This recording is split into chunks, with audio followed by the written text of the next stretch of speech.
Célibat, c'est la question du jour, le célibat choisi ou subi. Alors il faut savoir qu'en France, on compterait une quinzaine de millions de célibataires. C'est un chiffre qui ne cesse d'augmenter.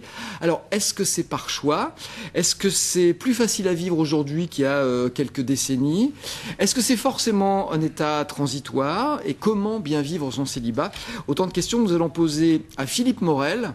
Bonjour, Philippe Morel, qui est le fondateur d'un club de loisirs pour célibataires, et Sylvie Chambion, qui est une ancienne célibataire. Elle l'a même été à 2 reprises. Elle va nous parler de son expérience passée.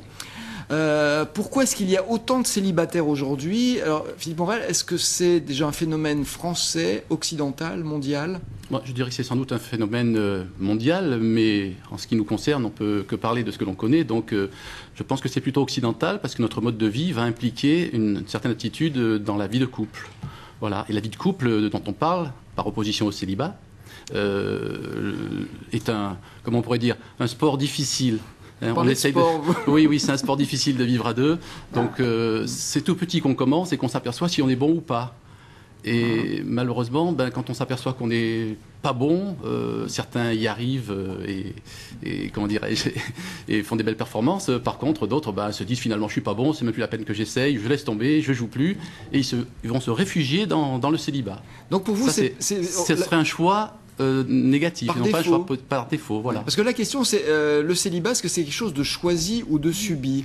Est-ce qu'il n'y a pas les deux cas de figure? Est-ce qu'il n'y a pas des gens qui disent moi je choisis d'être célibataire parce que je suis vachement mieux seul, j'ai personne pour m'embêter, je fais ce que je veux quand je veux? Ça c'est vrai, mais alors là c'est la deuxième raison, c'est que quand on est un petit peu trop, allez, je vais être dur, égoïste, forcément, on n'aime pas s'embêter la vie, comme on dit, faire des concessions, avoir un mode de vie dans lequel on n'est pas préoccupé que par sa personne. Donc là, on va se dire, finalement, je suis bien comme ça. Et si en plus, comme je disais tout à l'heure, on est bon dans ce sport, on va pouvoir se dire, je suis célibataire, oui, mais jamais seul. Donc on va aussi pouvoir profiter de son aptitude avec l'autre sexe pour en profiter, pour s'amuser, quoi. Donc aujourd'hui, ce n'est plus interdit, ça. Donc dans ce cas-là, c'est une situation dans laquelle on s'installe. Alors, on peut s'installer. Oui et non, parce qu'on n'est jamais le même à chaque période de la vie. On évolue dans le temps. On peut être comme ça jusqu'à 30-35 ans. Après, comme on disait dans le passé, l'homme va jeter sa gourme, et donc s'installer, penser à faire des enfants. Et vers la quarantaine, il va lui aussi, comme la femme d'ailleurs, pour laquelle l'horloge biologique s'arrête à 40 ans, intervient à 40 ans, ne s'arrête pas. Là aussi, elle va se dire, oh là, mais c'est maintenant qu'il faut que je le fasse, vite, un enfant. Et l'homme, pareil, vite, il faut que je m'installe. Sinon, je n'aurai pas de petits-enfants, je vais me priver d'une partie capitale de la vie. Alors ça, c'est aussi parce qu'il y a une pression sociale, une sorte de conditionnement, parce qu'on n'est pas obligé d'avoir des enfants, on n'est pas obligé de forcément vivre sa vie avec quelqu'un. Plus aujourd'hui. C'est vrai que dans le passé, il y avait une lourde pression sociale. Le célibataire était pas très bien regardé, mais aujourd'hui, il y a effectivement moins de pression sociale, et le célibataire, ma foi, oui, c'est comme ça. Mais comme vous le disiez tout à l'heure, c'est beaucoup plus un état transitoire qu'un état dans lequel on s'installe. Même les plus endurcis, entre guillemets. Les célibataires endurcis. Voilà, mais ceux-là, il y en a peu, en fait. Ils ont tous des aventures de temps en temps. Mais bon, ça reste des aventures. Voilà, c'est pas forcément la vie de couple. Sylvie, on va pas parler de vos aventures, mais de cet état qui a été transitoire pour vous, dont vous êtes une ancienne membre de ce club.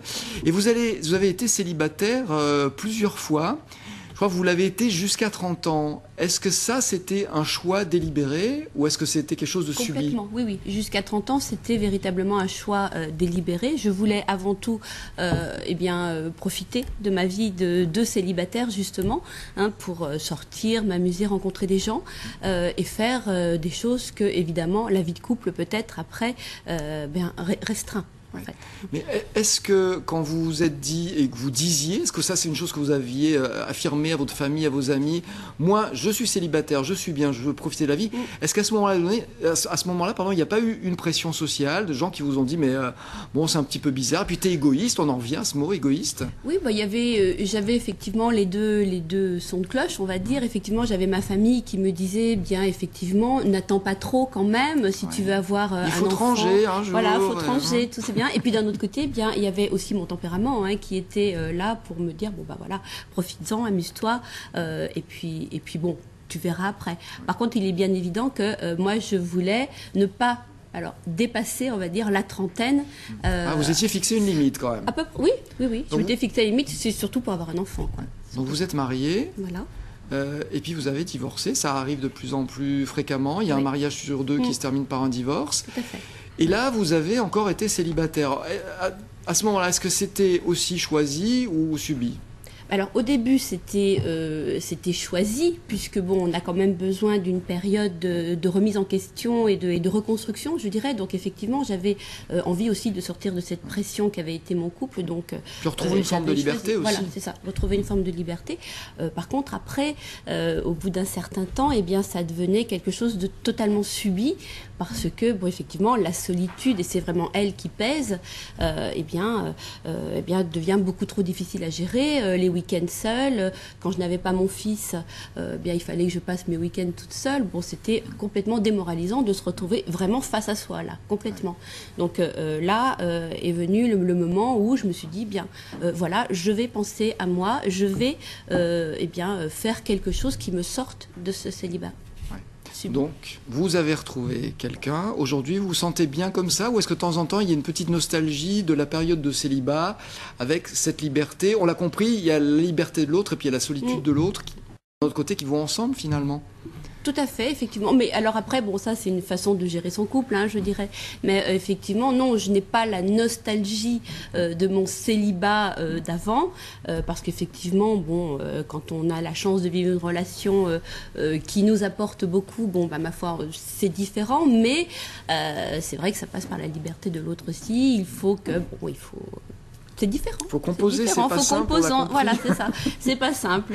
Comme disait Philippe, c'est un jeu après. Un sport. Un sport, pardon.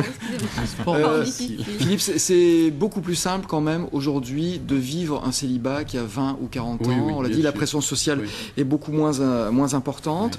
La solitude, c'est toujours pas non plus dans la norme sociale quand même.